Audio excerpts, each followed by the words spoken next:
নিক্ষিপ্ত হবে। সাগরের পানির মাঝখানে দাউ দাউ দাউ দাউ দাউ দাউ করে আগুন জ্বলতে শুরু করে দিবে। আল্লাহু আকবার। সেদিন মানুষের চোখ হবে ছানা বড়া, চন্দ্র সূর্যে কোনো আলো থাকবে না। মানুষগুলো দিক বিদিক পাগলের মতো দৌড়াবে, সবার মুখে এক কথা, পালাবো কই। আকাশ আর আকাশ থাকবে না। কাগজ যেমনি আমরা এরকম ফোল্ড করে ফেলি, ভাঁজ করে ফেলি, মন চাইলে কাগজকে যেমনি আমরা এরকম হাতের মধ্যে গুটিয়ে নেই, সেদিন আকাশটারে হাতের মধ্যে গুটিয়ে নিবে কে? মানুষগুলো পাগলের মতো দৌড়াবে। কেউ থাকবে টয়লেটে, কেউ হসপিটালে, কেউ মাজারে, কেউ বাজারে, যে যেখানে থাক, শুরু হয়ে যাবে কিয়ামতের এই ভয়াবহ দৃশ্য।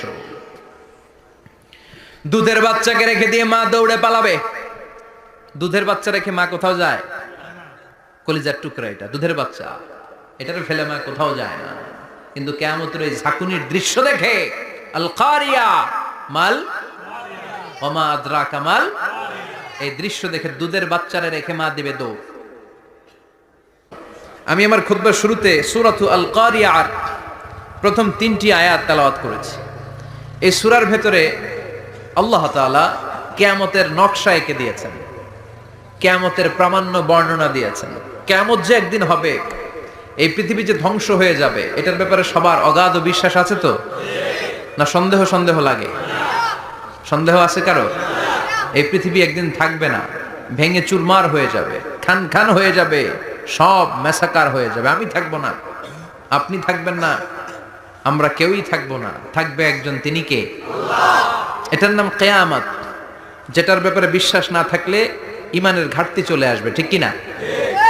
তো সেই কিয়ামতের দিনটা কেমন হবে, এর দৃশ্যটা কিরকম হবে, এর নকশা খুব সংক্ষিপ্ত পরিসরে মাত্র 11টা আয়াতে আল্লাহ তুলে ধরেছেন। আপনি মনোযোগ দিয়ে কানগুলো খরগোশের মতো খাড়া করে যদি কথাগুলো শুনেন, আপনার মনে হবে আপনি এখানে বসে কিয়ামত চোখে লাইভ দেখতেছেন। লাইভ, আল্লাহ এমন ভাবে বলেছে, সুবহানাল্লাহ পড়েন। তা আসুন আমরা সরাসরি কিয়ামতকে দেখে আসি। আসলে কিয়ামতটা কেমন বর্ণনা করছেন কে? আল্লাহ। সূরার নাম হচ্ছে সূরাতুল কারিয়া। কি নাম? আওয়াজ করে উত্তর দিতে হবে। সূরার নাম আল কারিয়া। চিৎকার মেরে বলেন, সূরার নাম কি? আল কারিয়া। এটা মাক্কি সূরা। কি সূরা? বিশ্বনবীর জীবনের 2টা পর্ব, একটা মাক্কি পর্ব আর একটা মাদানী পর্ব। এটা মাদানী পর্বে নাজিল হয়নি, এটা নাজিল হয়েছে মাক্কি পর্বে। এই সূরার আয়াত সংখ্যা 11। এটা কোরআনের 101 নম্বর সূরা। এটা আল কোরআন আল কারীমের 30তম পারায় অবস্থিত একটা সূরা। আমাদের অনেকেরই মাশাআল্লাহ মুখস্থ আছে, আছে না? ইমাম সাহেব নামাজে প্রায় পড়ে, অনেকেরই মুখস্থ। শুনতে শুনতে কবে যে মুখস্থ হয়েছে আমাদের নিজেরাও জানি না। সুবহানাল্লাহ পড়ে। কোরআনের ভেতরে খালি বরকত, এটার সাথে লাগলেই বরকত, মসজিদে গেলেই বরকত। মনের অজান্তে আমরা এই সূরাকে মুখস্থ করে ফেলেছি। কিন্তু এই সূরার ভেতরে যে আল্লাহ কিয়ামতের এত চমৎকার নকশা এঁকেছেন, এত প্রামাণ্য বর্ণনা দিয়েছেন, এটা আমরা অনেকে জানিই না। আসুন আমরা এই সূরার আলোকে দেখার চেষ্টা করি যে কিয়ামতটা কিরকম হবে। আল্লাহ একটা শব্দকে এই সূরার শুরুতে 3বার উল্লেখ করে আমাদের দৃষ্টি আকর্ষণ করেছেন। একটা শব্দ 3বার বললে মানুষের দৃষ্টি আকর্ষিত হয় না?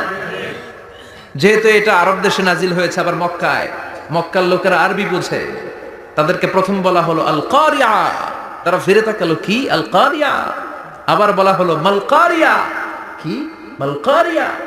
আবার বলা হলো ওমা আদরাকা মাল কারিয়া। আবার তারা ফিরে তাকালো। দৃষ্টি আকর্ষণের জন্য আল্লাহ তাআলা 3বার এই শব্দটা বলেছেন। এজন্য এই শব্দের একটা সিগনিফিকেন্স, একটা গুরুত্ব, অর্থবহ একটা মানদণ্ড আছে না নাই? আল কারিয়া শব্দের অর্থ হচ্ছে বিকট আওয়াজ। আল কারিয়া মানে কি? কথা বলেন, আরো জোরে বলেন। বিকট আওয়াজ।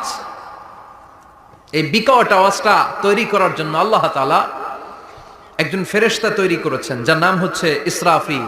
নাম কি? আমাদের মধ্যে অনেকের নাম কিন্তু আমরা ইসরাফিল রাখি, তাই না? ইসরাফিল আছে না নাই? আজরাইল কিন্তু রাখে না কেউ, ডরে। কেন রাখে না? ভয় পায়। কিন্তু ইসরাফিল আছে, আমার পরিচিত অনেকে আছে ইসরাফিল। তো এই ফেরেশতার পা হচ্ছে জমিনের নিচে, মাথা হচ্ছে আকাশের উপরে। এই ফেরেশতার কাজ হচ্ছে ওই বিকট শব্দ তৈরি করা। উনি একটা সাইরেনের মধ্যে ফু দিবেন, হুইসেল দিবেন, ট্রাম্পেট